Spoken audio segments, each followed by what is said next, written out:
Have you ever felt that something seemed like a disaster at first, but in the end became the most beautiful turning point in your life?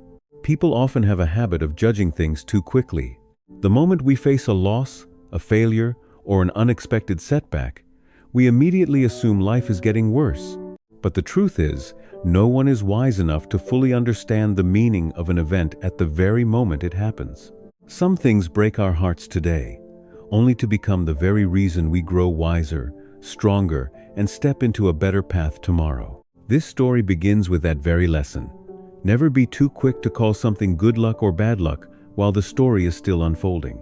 Because sometimes, what you are losing is only a small part making room for something far greater that is quietly on its way. In a small village nestled at the foot of green hills, there lived a farmer with his wife and son in a humble home. He was neither wealthy nor powerful, and he didn't possess the kind of valuable assets that others in the village had.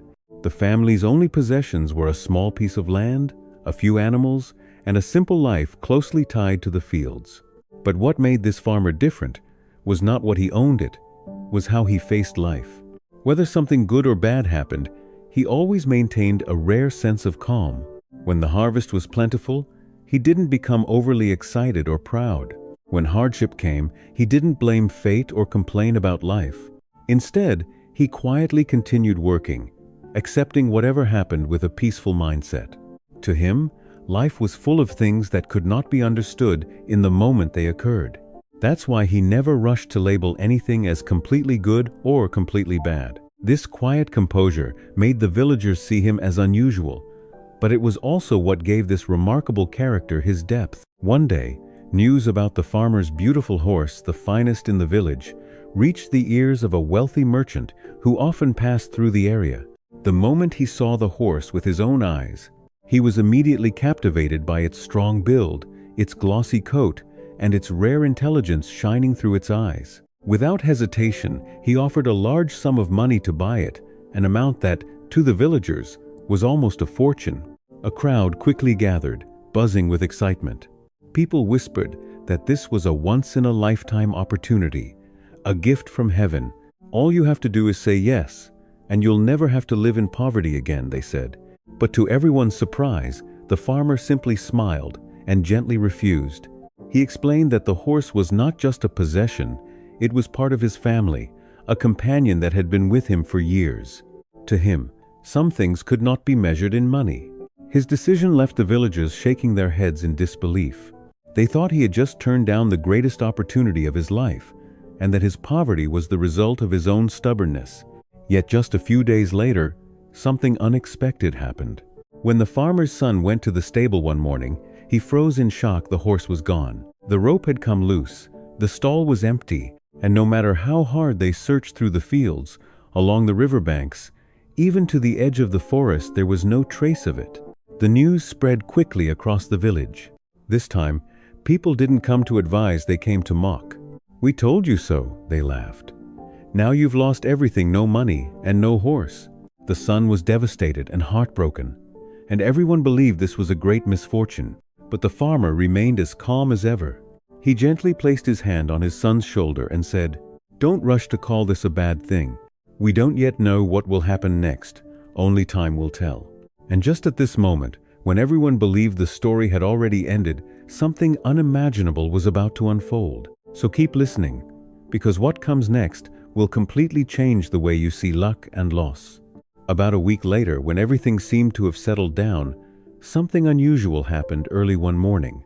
As a thin layer of mist still hovered over the fields, the son suddenly heard the distant sound of hooves.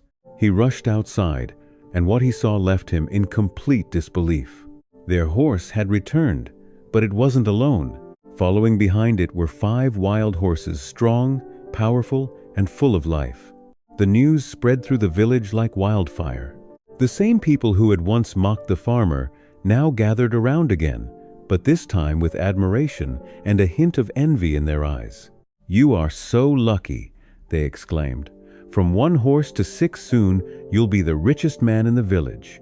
The air was filled with excitement, as if fortune had finally chosen to smile upon the family. The son couldn't hide his joy either. After days of sadness, he felt as though everything had been repaid many times over. But in the middle of all that celebration, the farmer remained just as calm as ever. He looked at the horses, then gently said to his son, "Don't be too quick to celebrate. We still don't know where this will lead. Only time will tell." His words made the son pause. While the entire village was celebrating, the father stood quietly, as if he could see something others could not. And indeed, none of them could have imagined that these wild horses would soon bring about a completely new turn of events, one that would change everything once again. The very next day, eager about this new opportunity, the son decided to ride one of the wild horses and try to tame it. But these horses were not used to humans. They were far wilder and more difficult to control than he had imagined. The moment he climbed onto the back of a large horse, it began to thrash violently, rearing up before throwing him hard onto the ground. A sharp crack echoed through the air. He lay there in agony, unable to stand. The villagers quickly gathered, shaking their heads in disapproval. "See," they said, "these horses bring misfortune, not luck." The village healer came to treat him and confirmed that the injury was serious. It would take months to recover, and it might even leave lasting damage. The son lay in bed, overwhelmed by pain and despair. Looking at his father, he asked anxiously, "Is this truly a bad thing this time?" But the farmer remained as calm as ever. Sitting beside him, he gently replied, "Don't be too quick to judge. Some things that seem like disasters today may turn out to save you tomorrow. Only time will tell." And at that very moment, while neither father nor son knew what the future held, a greater event was quietly approaching, one that would soon change the fate of the entire village. Just 2 weeks after the son broke his leg, the sound of drums and horns suddenly echoed throughout the village. The king's soldiers rode in, carrying an order. All healthy young men were to be taken to war. Panic spread instantly. Mothers broke down in tears.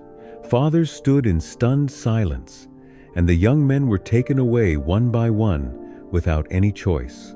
But when the soldiers arrived at the farmer's house, they saw his son lying there with his leg tightly bound. Without hesitation, they passed him by. The very injury that had once been seen as a disaster had now become the reason his life was spared. Months later, the war ended. Tragic news slowly returned. Many of the village's young men had not survived. Only then did the son truly understand his father's words. What seems like misfortune is not always misfortune. Sometimes, what we lose is simply a detour that keeps us from a far greater tragedy. So don't celebrate too quickly when luck arrives, and don't fall into despair too soon when hardship appears. Only when enough time has passed will you truly understand why things happened the way they did.